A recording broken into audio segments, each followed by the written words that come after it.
Mwah. Hi Lady Divas fam, what's up? Apa khabar? Sihat tak? Anyways, so kita nak cakap pasal STR pada 2026.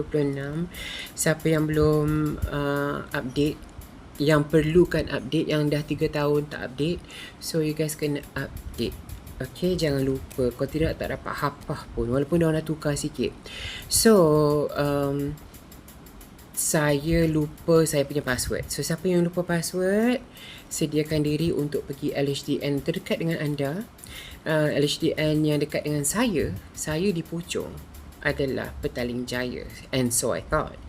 Well, I thought nak pergi Petaling Jaya, and then I tengok all the jalan is still the same, harga sama.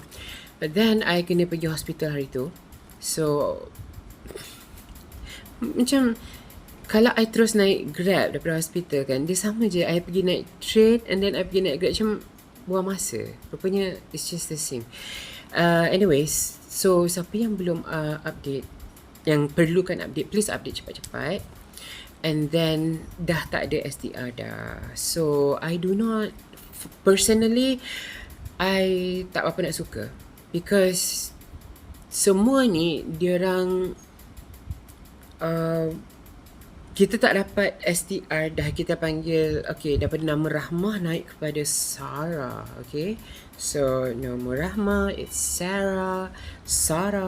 Okay, dia terus masuk dekat our IC ataupun kita punya e-wallet, RM50 setiap bulan. Okay, it is more than before, I think. Lebih banyak. Ini untuk kategori bujang. Okay. I don't know. I think lebih banyak lagi lah. But then kita tak dapat duit.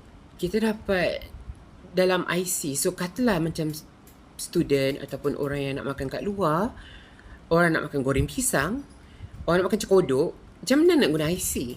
Kan? Macam kita nak beli barang yang bukan di supermarket. Faham tak? Macam student yang tak nak masak, yang macam nak makan luar, tak boleh lah. So kita kena beli barang-barang hanya dalam IC kita je setiap bulan.